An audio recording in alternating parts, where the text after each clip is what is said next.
성도 여러분, 여러분은 여러분을 향하신 하나님의 이 놀라운 구원 계획을 알고 계십니까? 그 놀라운 구원 계획이 단순히 여러분을 하나님의 심판에서 구원하는 것이 아니라 영광의 하나님께서 여러분을 성전 삼으시고 여러분 안에 거하시는 것이라는 사실을 알고 계십니까? 더 나아가서 왕 중의 왕이신 하나님께서 이 땅에 오셔서 이 땅을 다스리실 때 우리가 그분과 함께 영원토록 하나님 나라를 상속하며 함께 보호자 앉아서 다스릴 것이라는 것, 이것이 바로 하나님의 구원계라는 것을 아시나요 말이죠. 오늘은 이 스가랴 전체 말씀을 통해서 스가랴에 나타난 이 하나님의 구원계라는 제목으로 하나님의 말씀을 나눠보도록 하겠습니다. 이 구약에 문소 선교사들이 있습니다. 이 문소 선교사들은 16명인데 이 16명 외에도 선지자들은 많이 있죠. 엘리야와 엘사 같은 이런 선지자들이 있습니다. 그들은 문서를 기록하지 않았기 때문에 문서 선교사에 속해 있지 않습니다. 다시 말해서 엘리야스라는 게 없다는 거죠. 이사야서는 있는데, 그래서 문서 선교사라는 사람들은 하나님께서 주신 예언의 말씀을 문서로 남긴 사람들이죠. 이 성경에는 16명의 문서 선교사들이 있는데 이 문서 선교사들은 예루살렘 멸망을 중심으로 세 부류로 나눠집니다. 예루살렘이 멸망하기 전에 활동했던 선지자들, 그리고 멸망하고 난 다음에 포로로 끌려가서 포로 기간 동안에 예언했던 선지자들, 그리고 포로 기환해서 또 예언했던 선지자들이 있습니다. 스가랴는 바로 포로에서 기환해서 하나님의 말씀을 대언했던 학개, 스가랴, 말라기, 이 세 사람 중에 한 사람이죠. 이 스가랴 선지자는 이사야 다음으로 메시아에 대한 예언을 많이 한 선지자입니다. 그런데 이사야는 66장이죠. 66장에 방대한 예언을 했는데 스가랴는 14장에 불과합니다. 그런데도 불구하고 이 적은 분량 속에서 예수 그리스도의 초림부터 시작해서 재림에 이르기까지 메시아에 대한 많은 예언들 농축되게 예언한 것이죠. 이 스가랴는 학개 선지자와 함께 활동했던 선지자인데 학개 선지자보다 2달 정도 이후에 선지자로 분을 받고 활동했습니다. 이 스가랴의 임무는 학개와 마찬가지로 14년 동안 중단되었던 성전 건축을 독려한 일이었습니다. 그래서 에스라 6장 14절에 이렇게 기록했습니다. 유다 사람의 장로들이 선지자 학개와 이또의 선자 스가랴의 건면함으로 인하여 전 건축할 일이 형통한지라 라고 이렇게 기록했습니다. 다시 말해서 에스라를 통해서 알 수 있는 것처럼 학개와 스가랴는 그 당시 여러 가지 방해로 14년 동안 중단되었던 제2성전, 우리 스룹바벨 성전을 하는데 이 제2성전을 형통하게 건축하는 일을 위해서 분을 받았던 선지자입니다. 자, 이처럼 학개와 스가랴는 같은 목적을 가지고 사야겠지만 분명히 다른 점이 있습니다. 학개는 물리적인 성전 재건과 관련된 직접적인 이슈를 다뤘다면 스가랴는 성전의 중요성을 강조하면서 성전의 실체이신 메시아에 대해서 중점적으로 예언했습니다.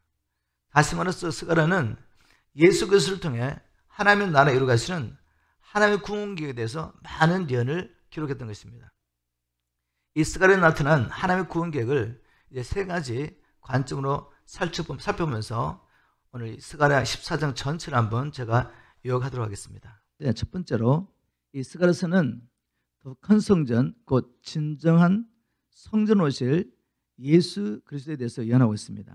스가랴는 스룹바벨이 성전 기초를 놓았으므로 또한 이 성전의 건축을 마무리 지을 것이다 라고 선포했는데, 그런데 그 당시 스룹바벨 재건하려 했던 이 성전의 기초를 보면서 어떤 사람들은 그것을 작은 일이라고 멸시했습니다. 스가랴 4장 10절에 이렇게 기록했습니다. 보라, 성전 건축의 시작이 초라하다고 낙심하고 깔보는 자들이 누구냐. 스룹바벨이 무너진 그 성전의 기초를 다시 놓으면서 제2성전을 건축하려고 하는데 그걸 바라보면서 이거 초라하다고 깔보았던 사람이 있었던 거죠. 자, 그러면 왜 어떤 사람들은 스룹바벨이 재건하고 했던 제2성전의 기초를 보면 그렇게 멸시했을까? 왜냐하면 그들은 제1성전, 이 솔로몬 성전의 영광과 화려함을 보고 기억하고 있었기 때문에 제2성전이 너무 초라하다고 생각한 것입니다. 이에 대해서 학개 선자도 이렇게 기록하고 있습니다. 학개 2장 3절에 너희 가운데 이전의 성전이 얼마나 화려했는지 기억할 수 있는 자가 있느냐? 지금 이 성전은 너에게 어떻게 보이느냐? 이것은 너에게 보잘것없이 보이지 않느냐라고 기록하고 있습니다. 에스라도 동일한 사건을 이렇게 기록하고 있습니다. 에스라 3장 12절 그러나 솔로몬의 옛 성전을 기억하고 있던 나이 많은 제사장들과 레인들과 그 밖에 여러 지도자들은 새 성전의 기초가 놓인 것을 보고 대성통곡하였다라고 기록하고 있습니다. 자, 바로 이런 배경에서 이런 상황에서 스가랴는 이 물리적인 성전을 넘어서 진정한 성전 오실 예수 그리스도의 예언을 선포하기 시작합니다. 그 성전이라는 것은 장차 오실 진정한 성전이신 예수 그리스도의 상징 그림자로 준 건데 그것을 깨닫지 못하고 눈에 보이는 이 성전의 초라함을 보면서 통곡했다는 거죠.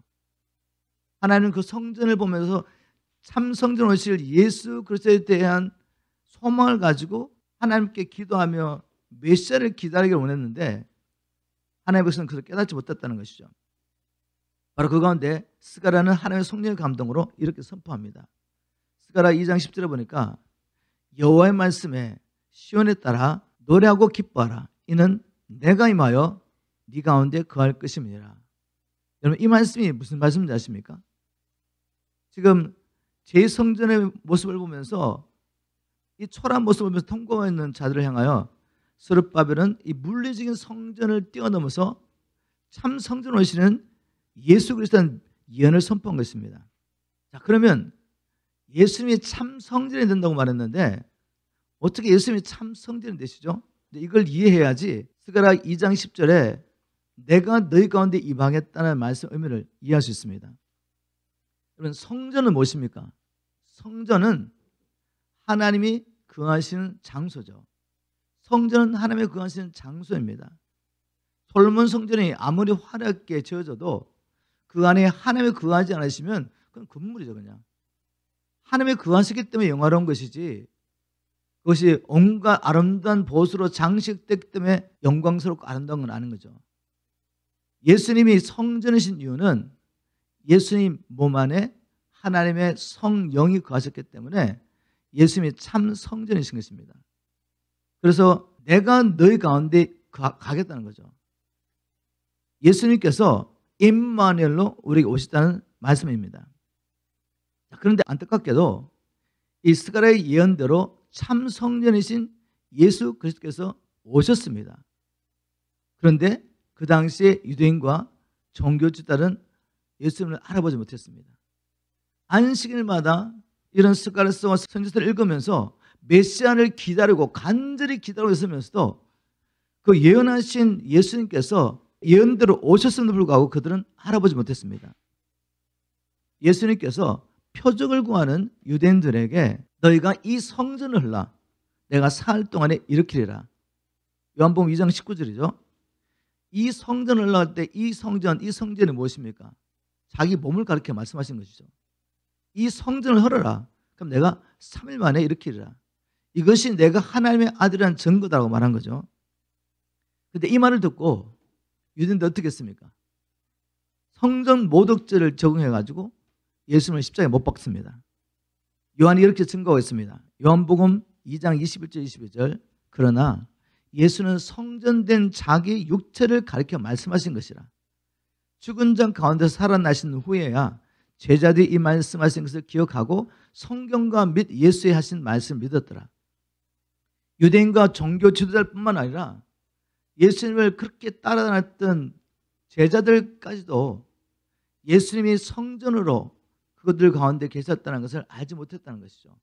하나님이 열어주지 않으시면 하나님의 말씀은 열리지 않습니다. 아무리 반복해서 말해도 열리지 않는 거죠. 여러분 하나님의 구원계획에 대해서 오늘 제가 나눌 텐데 제가 하나님의 구원계획을 한두 번 나눴습니까? 거의 모든 메시지 가운데 하나님의 구원계획을 나누겠죠. 예수 그리스도를 통해 하나님 나라 이루가신 하나님의 구원계획. 그런데 이게 열어지지 않으면 하나님의 구원계획을 인하여 우리가 하나님께 감사하며 찬양할 수 없는 것이죠.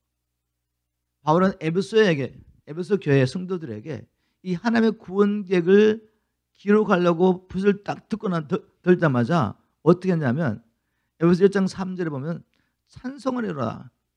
찬송하리로다. 우리 주 예수 그리스도의 하나님께 찬송합니다. 그리고 하나님의 구원 계획을 놀랍게 선포했죠. 우리 주 예수 그리스도 안에서 모든 신령한 복을 주신 하나님을 찬양합니다. 그리고 창세전에라고 말하면서 예수 그리스도 안에서 우리를 하나님의 아들로 삼아주시고 하나님 보좌에 앉으시며 이 땅을 정복하시고 다스리는 이 하나님의 놀라운 구원 계획을 선포하면서 하나님에 대한 찬양이 터져나온 거죠. 하나님의 구원 계획이 열릴수록 우리의 찬양이 더욱더 터져나올 것입니다. 하나님에 대한 감사와 주님에 대한 봉사가 짐이 아니라 기쁨과 특권을 깨닫고 하나님의 구원 계획이 열리는 만큼 우리는 하나님을 사랑하며 그분을 섬겨야 되겠습니다. 우리가 이런 성경을 보면서 구약 성경의 이스라엘 백성들을 보면서 어떻게 어리석게 그렇게 반복해서 말씀하시되 깨닫지 못하지?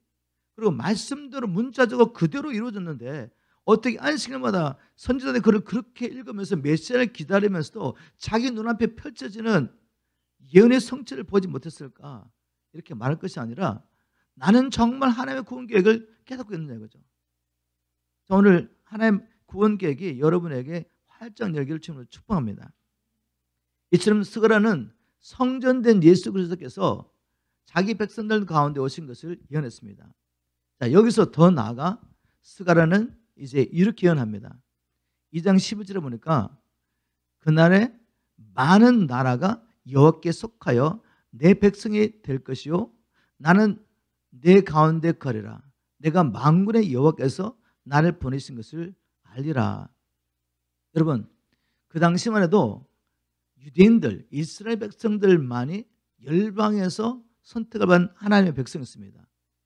그런데 지금 스가랴가 뭐라고 선포했죠?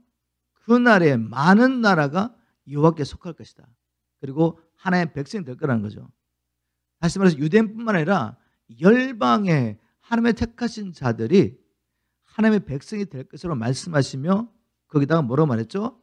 내가 그들 가운데 거하리라. 그 말은 뭐죠? 열방 백성이 이제 하나님의 거하시는 하나님의 성전이 될 것이라는 선포죠. 지금 제2성전의 빈약함을 보면서 통곡하고 있는 이 이스라엘 백성을 향하여 스가랴는 지금 하나님의 놀라운 구원 계획을 선포합니다. 이 성전의 문제가 아니야. 이 성전을 넘어서 하나님의 놀라운 계획을 보아라. 영광스러운 하나님께서 이제 너희들뿐만 아니라 열방 가운데 하나님 택하신 모든 백성들 가운데 거하시는 때가 온다. 영광의 하나님이 너희 속에 거하는 때가 온다는 것이죠. 여러분 구약시대 때 하나님의 임재 안에 들어갈 수 있는 사람은 딱 정해져 있습니다. 레위인 가운데서도 제사장, 제사장 가운데서도 대제사장, 대제사장도 1년에 한 번씩 피를 가지고 겨우 들어갈 수가 있고 그 하나님이 거하시는 지성소와 성소는 또 두꺼운 천막으로 가려져 있습니다. 아무나 들어갈 수 없고 거기 잘못 들어갔다 죽으면은 시체도 끄집어낼 수 없습니다. 줄을 메워가지고 방울 소리가 나지 않으면 대제사장이 죽었다고 생각하고 끄집어내는 정도로 하나님의 임재 안에 들어가는 것이 그렇게 어려웠다는 것이 불가능한 거죠. 그런데 그 영광스러운 하나님이 어떤 물리적인 장소에 거하시는 것이 아니라 믿는 우리 안에 들어오셔서 우리를 성전 삼으시고 우리 함께 거하신다는 것, 얼마나 영광스러운 일입니까? 이 영광을 알지도 못하고 누리지도 못하고 산다면 얼마나 억울하겠습니까? 이스라엘 백성뿐만 아니라 하나님 우리에게도 지혜와 계시를 주셔서 영광스러운 하나님이 나를 자기 성전 삼으시고 우리 안에 계신 것을 알게 도와주십시오. 바울은 이 사실을 권노기의 성도들 이렇게 말했습니다. 너희가 하나님의 성전인 것과 하나님의 성령이 너희 안에 거하시는 것을 알지 못하느냐. 바울이 얼마나 답답해서 이런 말 하겠습니까? 너희가 하나님의 성전이야. 하나님의 성령이 너 안에 살아계셔. 바로 우리 안에 계시는 그 성령님, 하나님의 영이신 성령님을 우리가 알고 그분을 통해서 하나님의 보좌 앞에 어린 양께 날마다 나아가서 그분과 교제하며 하나님의 일들을 우리가 보고 그분의 역사에 참여하는 저와 여러분 되기를 주님으로 축복합니다. 그런데 여기 한 가지 해결할 문제가 있습니다. 이제 장차 예수 믿는 모든 사람들, 유대인뿐만 아니라 유대인 남은 자와 열방에 택하신 모든 자가 하나님의 성전되는 이 하나님의 계획, 구원 계획 가지고 하나님 일하고 계시는데 이게 어떻게 가능하냐, 그죠? 여러분, 거룩하신 하나님이 어떻게 죄인 가운데 거하실 수 있습니까? 제 문제가 해결되는 것입니다. 그래서 이제 스가랴를 통해서 나눠보는 이제 두 번째 문제는 스가랴가 이렇게 선포합니다. 하나님께서 친히 자기 백성들의 죄를 처리할 것이라고 예언하고 있습니다. 하나님이 어떻게 자기 백성의 죄 문제를 해결할까? 먼저 이런 질문을 던져봅니다. 왜 하나님은 예루살렘 성전을 파괴하실 수밖에 없었습니까? 그리고 하나님의 백성들은 바벨론으로 끌려가서 70년 동안 포로 생활을 했나 이거죠. 그것은 바로 그들이 하나님께 죄를 범하였기 때문에, 죄 때문에 예루살렘 성전이 무너지고 그들은 포로로 끌려가게 된 것입니다. 그런데 이런 질문을 해봅니다. 그러면 70년 동안 포로 생활한 것이 죄값을 지불하셨느냐 이거죠. 그리고 스가랴서에 보면 그들이 70년 동안 포로 생활하면서 5월과 7월에 금식하는 날 정하고 슬퍼하며 금식했다고 스가랴 7장 5절에 기록하고 있는데, 그러한 그들의 금식의 행위가 그들의 죄를 해결했습니까? 해결 못했죠. 70년 동안 포로 생활한 그 고난의 시간, 그리고 그동안에 시간을 정하고 하나님 앞에 나가서 금식했던 그 행위조차도 그들의 죄 문제 해결할 수 없었습니다. 어떻게 할 수 있습니까? 스가랴 3장에 보면은 환상이 나오죠. 스가랴가 이제 환상을 봤는데 그 환상과 어떤 장면이 펼쳐졌는지 한번 스가랴 3장 1절을 보겠습니다. 주께서는 내게 또 다른 환상을 보여주셨다. 대제사장 여호수아는 주의 사자 앞에 서 있고 사탄은 대제사장 여호수아의 오른쪽에 서서 그를 힘껏 고소하고 있었다.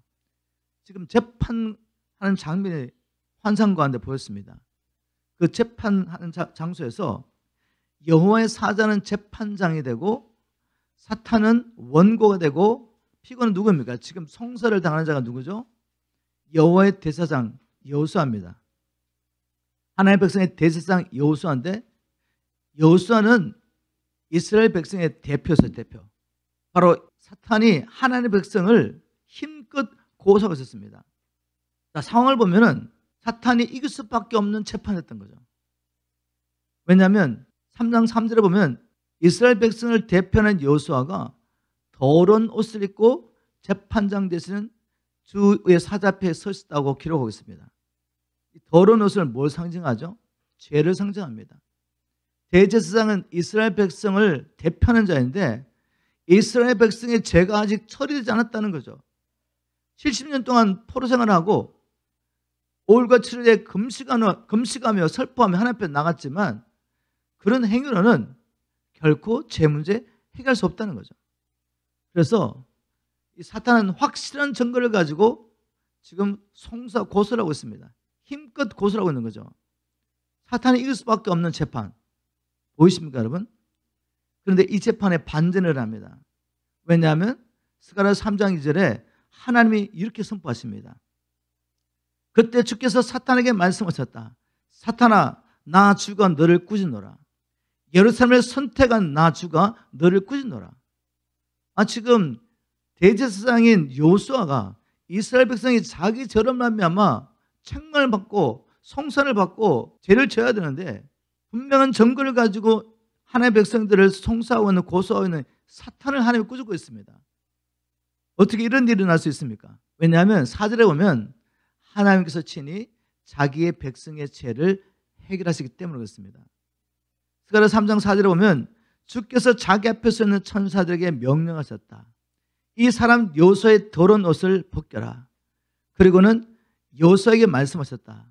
보라, 내가 너의 냄새나고 더러운 죄악을 없애버렸으므로. 누가요? 하나님이.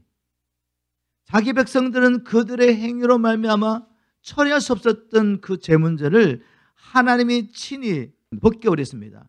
그리고 이제 너에게 깨끗하고 아름다운 옷을 입혀주겠다라고 말씀하십니다. 여러분 이거 얼마나 놀라운 은혜요? 복음입니까? 스가랴서에도 복음이 있다는 거죠. 복음.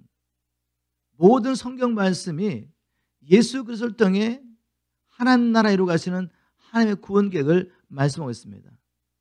바로 이 하나님의 의도를 따라 성경을 보면 모든 성경 구석구석 말씀 가운데 하나님의 놀라운 은혜와 복음의 메시지가 있는 것입니다. 이렇게 하나님께서 어렵다고 하신 여호수아를 사단이 힘껏 고소했기 때문에 하나님께서 사단에게 말씀하십니다. 내가 너를 구주노라. 여러분 이 말씀을 들을 때 생각나는 성경 구절 없습니까? 바울이 로마서에서 뭐라고 말했죠? 이렇게 선포합니다. 로마서 8장 31절부터 34절 제가 한번 선포하겠습니다. 그렇다면 이런 일을 두고 우리가 무슨 말을 할 수 있겠습니까? 이처럼 하나님께서 우리 편인데 누가 감히 우리를 대적할 수 있단 말입니까? 33절 하나님께서 택하신 사람들을 누가 감히 고소하겠습니까? 우리를 어렵다고 인정해 주신 분은 다른 누구가 아닌 바로 하나님이십니다. 그러니 누가 감히 우리를 죄인이라고 정죄하겠습니까? 정녕 그리스도 예수께서는 우리를 위해 죽으셨을 뿐만 아니라 죽은 자들 가운데서 다시 살아나셔서 지금 하나님의 오른편에 앉아 우리를 위해 간구하고 계십니다. 이렇게 하나님이 어렵다 하시고 우리를 위해서 지금도 끊임없이 중보하고 계시는 하나님의 아들 예수 그리스도가 계신데 누가 하나님이 택하신 자, 의롭다고 인정하신 자를 송사할 수 있냐 말이죠. 그래서 사단이 책망을 받은 것입니다. 여러분 이런 확신이 있습니까? 하나님께서 나의 이 더러운 옷을 친히 벗겨주시고 예수 그리스도의 의로운 옷을 입혀주셨다는 이 은혜의 감격이 있다 말이죠.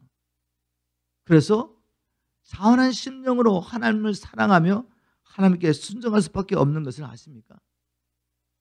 이것이 하나님의 방법이었죠. 결국 하나님이 원하시는 건 무엇입니까? 마음과 뜻과 정성을 다하여 하나님을 사랑하며 하나님을 섬기는 자기 백성들을 준비하시기 원하시는 거죠. 근데 그 방법은 무엇입니까? 하나님의 지혜와 능력 가운데 이 모든 것을 미리 보시고 아담이 사단의 깨임을 받아 넘어질 것을 당하십니다.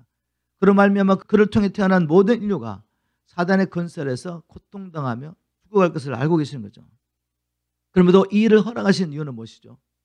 이미 창세전에 이 모든 일을 계획하시고 그들을 예수 그리스도 독생자 예수 그리스도를 통해 구원하심으로 말미암아 이 큰 사랑을 깨달은 열방 가운데 택하신 주의 백성들이 이제는 자발적으로 하나님을 사랑함으로 생명 바쳐 주님을 섬길 수밖에 없도록 하나님께서는 하나님의 구원 계획을 계획하셨던 것입니다. 이렇게 스가랴는 하나님의 백성들이 스스로 해결할 수 없는 죄 문제를 하나님께서 친히 해결하셨다고 선포하고 있습니다. 그리고 세 번째로 나누고 싶은 이야기가 뭔가 하면 아니 하나님께서 어떻게 공의로우신 하나님께서 그분이 하나님이시지만 공의로우신 하나님이시기 때문에 범죄한 자를 결단코 용서할 수 없으신 하나님이십니다. 우리를 사랑하시기 때문에 그냥 벗겨주시는 게 아니란 말이죠. 우리를 사랑하시기 때문에 너는 무효야 이렇게 말할 수 없습니다. 반드시 죄값을 치러야 됩니다. 그래서 이제 스가랴가 뭘 선포하고 있죠? 하나님께서 어떻게 자기 백성의 죄 문제를 해결할 수 있는지에 대한 답변으로 장차 오실 예수 그리스도 메시아에 대한 예언을 하고 있는 것입니다. 얼마나 놀랍습니까? 이 스가랴는 예수 그리스도의 철임뿐만 아니라 재림에 대해서도 예언하고 있습니다. 어떤 성경학자는 스가랴의 예수 그리스도에 대한 직접적으로 간접적으로 70배 이상의 예언이 있다고 합니다. 이 많은 예언을 우리가 다 살펴볼 수는 없고 오늘 이 시간에 극히 일부분의 예언만을 인용하면서 스가랴가 예언한 예수 그리스도 그분은 누구신지 한번 선포해 보도록 하겠습니다. 첫 번째, 스가랴는 왕이신 그리스도께서 낙이 새끼를 타고 예루살렘에 입성하실 것을 예언했습니다. 스가랴 9장 9절 시온에 따라 크게 기뻐할지어다 예루살렘에 따라 즐거이 부를지어다 보라 내 왕이 내게 임하나니 그는 공의로우며 구원을 베풀며 겸손해서 나귀를 타나니 나귀의 작은 것 곧 나귀 새끼니라 라고 말하면서 왕이신 하나님이 자기 백성을 구원하러 오시는데 나귀 새끼를 타고 올 것이라고 아주 이해가 되지 않는 예언을 한 거죠.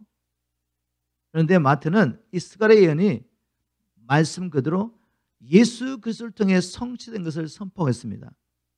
마태복음 21장 2절 이르되 너희 맞은편 마을로 가라. 곧 매인 나귀와 나귀 새끼가 함께 있는 것을 보리니 풀어 내게로 끌어오너라. 예루살렘 입성할 때쯤 제자들을 보내셔서 나귀 새끼를 찾아오라고 주님 말씀하신 것이죠. 그리고 이 사건을 보면서 마태는 이렇게 기록합니다. 마태복음 21장 4절에 이는 선지자로 하신 말씀을 이루려 하심이라 일렀으되 시온의 딸에게 이르기를 내 왕이 내게 임하나니 그는 겸손하여 나귀 곧 멍에 매는 짐승의 새끼를 탔도다 하라 하였느니라. 바로 스가랴 9장 9절 말씀이 성취된 것을 마태는 예수님을 바라보며 선포한 것입니다. 스가랴는 예수 그리스도에 대해서 예언하면서 보라 네 왕이 내게 임하나니 그는 공의로며 구원을 베푸실 것이다 라고 선포했습니다. 구원을 베푸실 왕이 어찌하여 나귀 새끼를 타고 예루살렘 입성하냐 이거죠. 일반적으로 전쟁에 승리한 왕이 뭘 타고 자기 도성에 입성합니까? 말을 타고 들어가는 게 맞는 거죠. 근데 신비롭게도 나귀 새끼를 타고 예수님께서 입성할 것을 예언했습니다. 우리가 마태복음 21장 말씀을 얼마 전에 나눌 때 제가 충분히 설명했죠. 오늘 간단하게 간략하게만 예수님께서 나귀 새끼를 타고 입성하는 것이 무엇을 의미하는지 나눠보도록 하겠습니다. 출애굽기 13장 12절 13절에 보면 하나님께서는 사람이나 짐승의 처음 난 것은 구별하여 하나님께 바치라고 했죠. 왜 하나님께서 자기 백성들에게 처음 난 것, 그것이 사람이든 짐승이든 구별해서 내게 바치라고 하셨습니까? 왜냐하면 모든 것이 주님의 것이기 때문에 그렇습니다. 다 주님의 것인데 내가 가지고 있는 모든 것, 나의 생명, 내가 가신 자녀, 내게 주신 가축, 이 모든 것이 다 주의 것입니다. 주의 것이라는 믿음으로 뭘 하죠? 첫 것을 바치러 간 것이죠. 우리는 지금 이것을 어떻게 표현하죠? 하나님께 주신 모든 것이 주님의 것이라는 믿음으로 11조를 하나님께 드리죠. 구약시대 성도들은 바로 하나님께서 명령하신 대로 처음 것을 하나님께 드렸습니다. 그런데 출애굽기 보면 이렇게 이상한 말씀을 하고 계시죠. 하나님께서 나귀의 첫 새끼는 어린 양으로 대신하여 바치라 하셨다. 나귀의 첫 새끼는 왜 어린 양으로 바쳐야 됩니까? 그냥 바치면 안 되나요? 왜냐하면 나귀는 태어날 때부터 부정한 짐승이라고 주님이 정하셨기 때문에 그렇습니다. 여기는 분명히 우리를 향한 하나님의 계시가 있기 때문에 나귀를 부정한 짐승으로 주님이 택하신 것입니다. 부정한 짐승은 하나님께 드릴 수가 없어요. 그래서 어떻게 합니까? 부정한 짐승 말고 어린 양을 대신해서 드려라는 것이죠. 그런데 어떤 사람이 그렇게 하기를 원하잖아요. 아니면 어린 양이 없어요.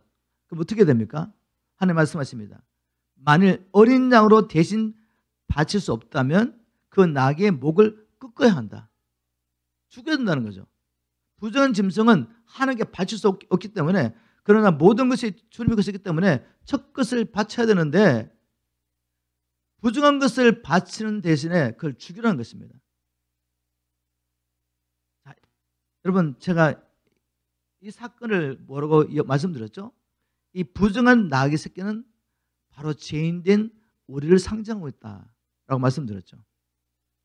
나면서 부정한 짐승으로 태어난 나귀 새끼처럼 우리는 나면서부터 부정한 하나님 보시기에는 죄인으로 태어난 것입니다. 우리 자녀들은 어려서부터 아비 엄미의 축복을 받으면서 뱃속에서부터 하나님 주신 예언이 있어가지고 축복하면서 그렇게 태어났습니다. 그렇다고 얘들이 의인으로 태어납니까? 하나님의 백성으로 태어납니까? 아니요.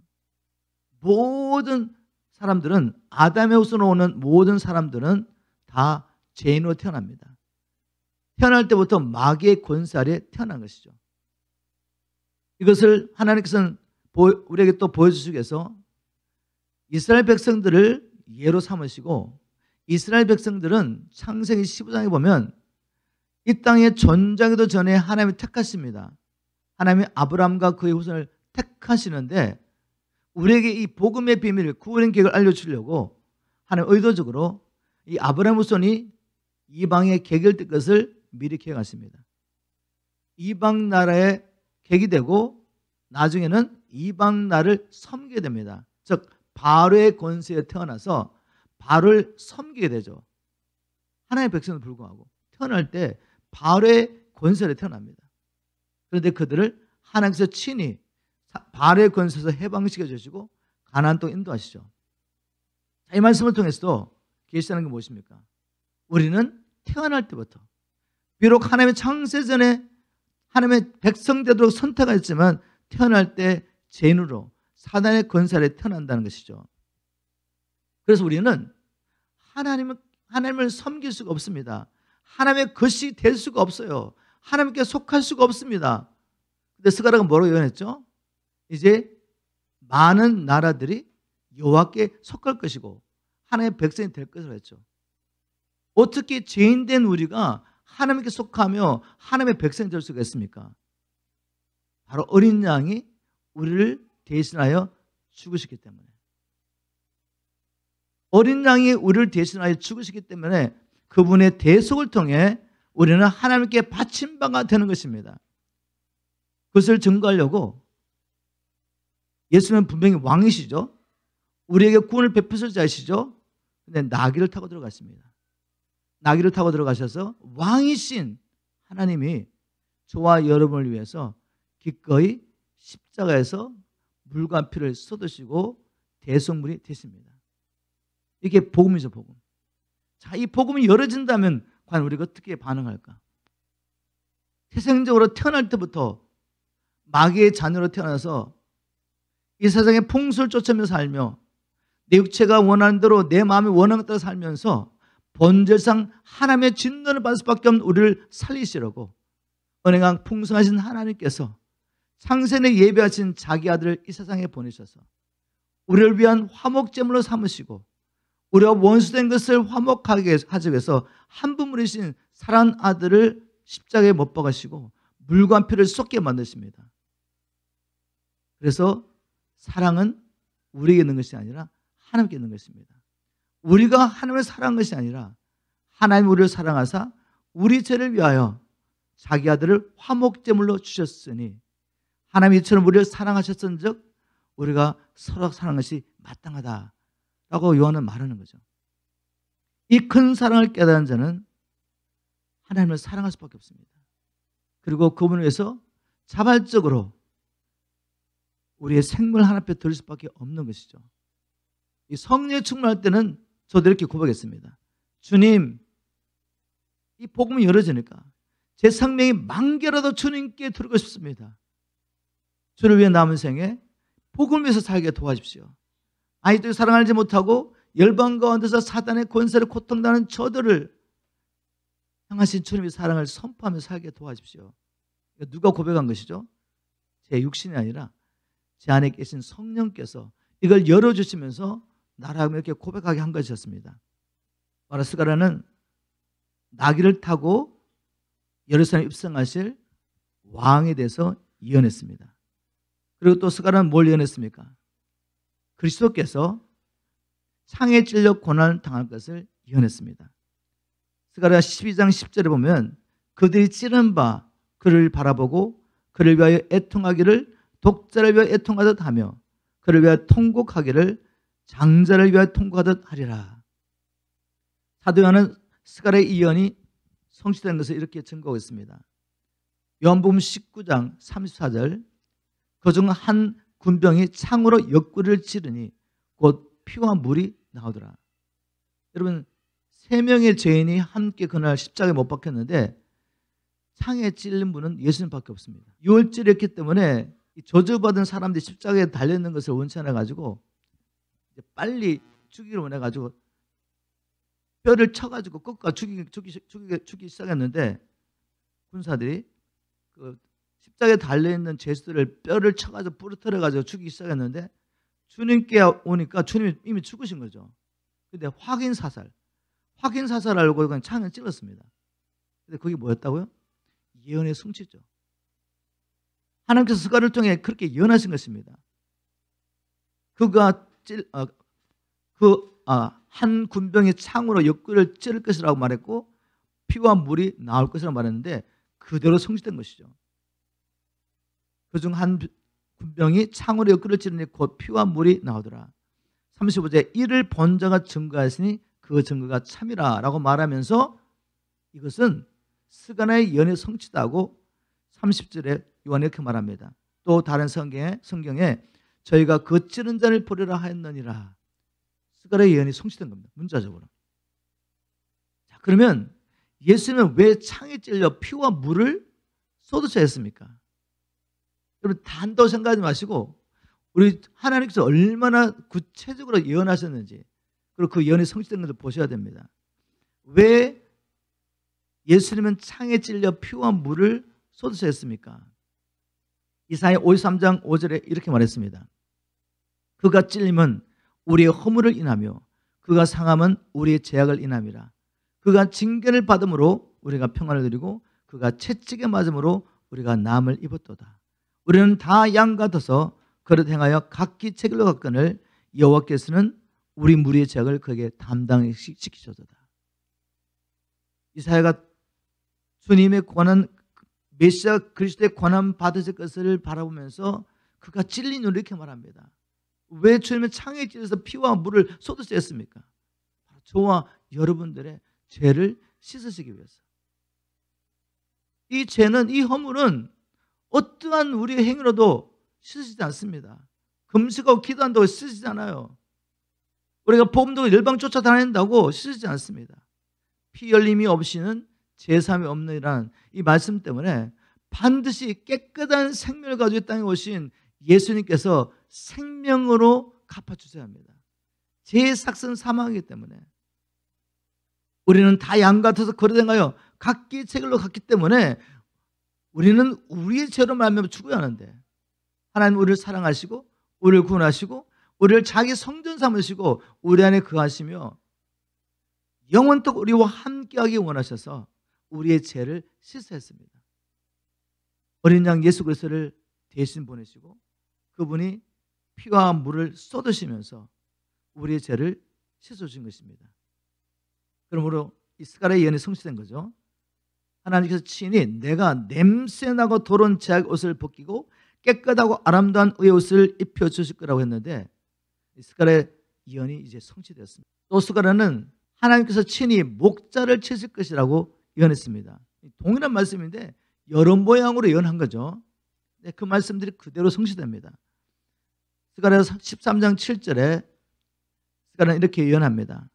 나 전능한 만군의 주가 말한다. 가라 일어나라.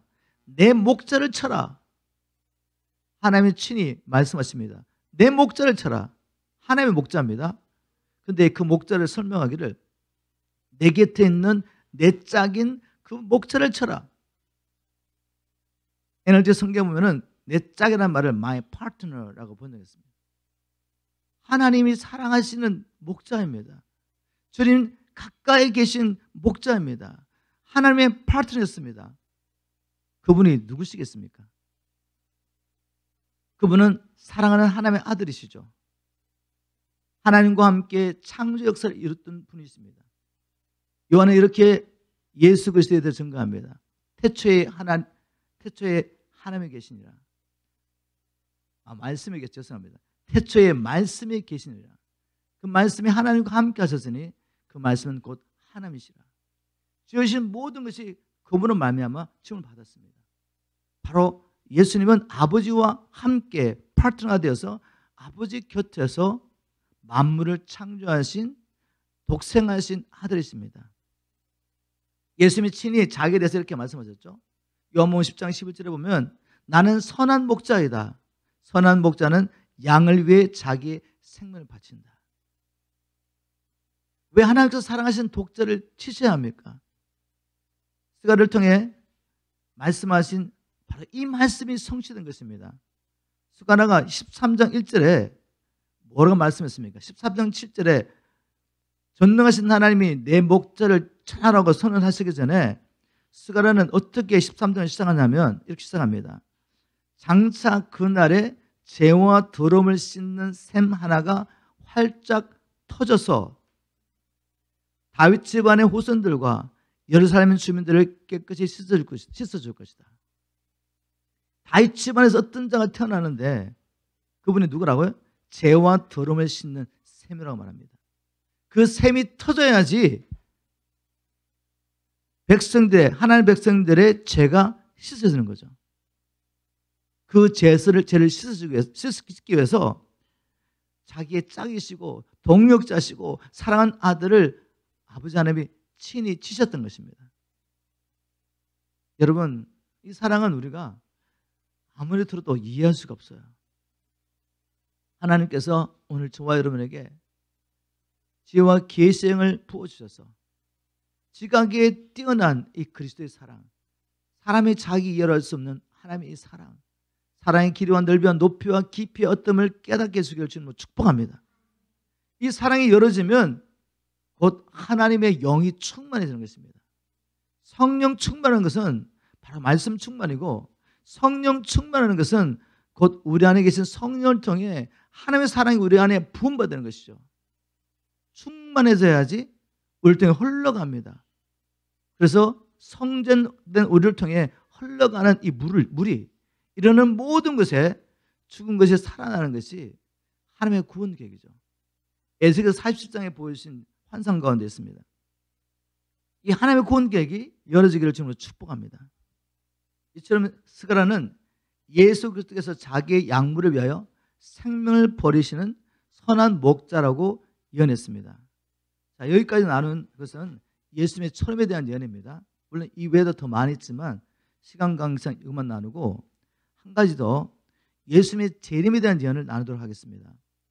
스가랴는 다시 오실 예수 그리스도에 대한 예언을 했는데 재림에 대한 예언을 한 거죠. 스가랴 14장 5절에 보니까 나의 하나님이 여호와께서 임하실 것이요 모든 거룩한 자가 주와 함께 하리라고 주님께서 마지막 때 주님의 신부와 함께 이 땅에 다시 오실 것을 예언했습니다. 에녹과 사도 요한도 동일한 것을 바라보며 이렇게 예언했죠. 유다서 1장 14절에 보면 아담의 7세손 에녹이 사람들에게 대하여도 예언하여 이르되 보라 주께서 수만의 거룩한 자와 함께 임하시나니, 마지막 때 주님께서 재림하시는 것을 에녹이 이렇게 예언한 것입니다. 그리고 하나님께서 요한에게 이 마지막 때 주님께서 다시 재림하실 사건, 즉 세마포를 입고 결혼 혼인잔치에 참여한 그의 신부와 함께 백마를 타고 오실 이야기를 이렇게 예언했습니다. 계시록 19장 11절 또 내가 하늘이 열리는 것을 보니 보라 백마와 탄자가 있으니 그 이름은 충신과 진실이라 그가 공의로 심판하며 싸우더라. 14절에 하늘에 있는 군대들이 희고 깨끗한 세마포를 입고, 희고 깨끗한 세마포를 입은 자가 누구죠? 그리스도의 신부입니다. 계시록 19장 8절에 보면 어린 양의 혼인잔치가 예비되었고 아내가 준비됐습니다. 그런데 아내는 세마포를 입게 되죠. 그 세마포는 성대에 오른 행실이라. 이 세마포를 입고 주님과 함께 오는 거룩한 자는 누구죠? 바로 그리스도의 신부입니다. 백마를 타고 그를 따를 것을 예언하고 있습니다. 자, 이렇게 성경에는 주님이 초림하셔서 자기 백성의 죄를 대신하여 죽으시고 부활해서 성천하실 예언도 있지만 다시 오실 거라는 예언이 있는 것입니다. 그러면 주님이 다시 오셔서 다시 오실 때 어떤 일이 일어날 것인지 스가랴는 이렇게 구체적으로 예언하고 있습니다. 스가랴 14장 9절에 그리고 주께서는 온 세상의 모든 백성을 다스리는 왕이 되실 것이다. 그날은 오직 주님만이 홀로 한 분 하나님이 되시겠고 오직 그분의 이름 하나만이 홀로 섬김을 받을 것이다. 하나님의 계획하신 하나님 나라의 구원 계획이 완성된 것을 선포하는 것입니다. 결국 하나님 원하시는 게 무엇입니까? 예수 그리스도 안에서 하늘과 땅을 통일하는 것이죠. 에베소 1장 10절에 지금은 하늘에서 하나님 나라 이루어지고 있지만 이 땅에서는 여전히 이 세상 그 마귀가 이 땅을 다스리고 있습니다. 이제 주님 다시 오실 때 악인을 제거하시고 이 땅에서 완전히 제거하시고 의인들은 그리스도와 함께 영광선으로 부활해서 혼인잔치를 마치고 이 땅에 주님과 함께 내려와서 이 땅의 모든 악을 심판하고 그리스도와 함께 보좌에 앉아서 그리고 이제 세세토록 새하늘과 새 땅에서 하나님 나라를 다스리는 이것이 하나님의 구원 계획 안에 다 들어있습니다. 이 일이 성취된 것을 끝을 바라보면서 예언하고 있는 거죠. 그러니 스가랴가 얼마나 놀라운 하나님의 계시를 받고 하나님의 구원교회를 이렇게 펼쳐진지 모릅니다. 오늘 이 스가랴 예언의 말씀을 통해 여러분들에게 하나님의 구원객이 활짝 열리기를 주님으로 축복합니다. 스가랴는 하나님께서 인류 역사를 통해 하나님의 구원하시는 성전을 짓고 계신다고 예언하고 있습니다. 그 성전은 다른 것이 아니라 바로 열방 가운데서 택함을 받은 하나님의 백성들이죠. 그런데 이 하나님의 백성들을 하나님의 성전 삼으시기 위해서는 죄 문제가 해결돼야 되는데 그 죄 문제를 해결하시기 위해서 하나님께서 영혼 가운데 만물을 창조하신 하나님의 아들을 대속물로 삼으시고 그분이 쏟으신 물과 피를 통해 우리를 깨끗하게 하시고 우리를 하나님의 성전 삼으시겠다고 말씀하셨습니다. 그리고 장차 다시 오셔서 하나님 나라를 완성하실 때 우리도 주와 함께 하나님 나라를 상속받고 주와 함께 다스리게 될 것이라고 선언하고 있습니다. 이것이 스가랴를 통해 보여진 하나님의 구원 계획입니다. 이제 우리가 매일 큐티 말씀을 묵상하며 스가랴 말씀을 묵상할 텐데 제가 구하는 것은 하나님 저 우리 성도들에게 지혜와 계시를 부어주셔서 하나님의 구원 계획이 활짝 열리게 도와주십시오. 바울이 에베소의 성도들 기도했던 것처럼 하나님의 계시와 지혜를 주셔서 하나님을 더욱 알게 해주시고 우리를 부르신 부르심의 소망이 무엇인지 하나님 나라에서 우리에게 주시려고 계획하신 하나님의 기업이 얼마나 풍성한 것을 알게 도와주십시오. 이것을 깨닫게 될 때 스가랴 말씀을 통해 하나님의 구원 계획이 이렇게 열어지며 하나님의 사랑이 우리에게 더욱더 풍성하게 될 때 이제 우리가 자원하는 심령으로 하나님의 구원 계획에 동참하는 저와 여러분 되기를 주님으로 축복합니다.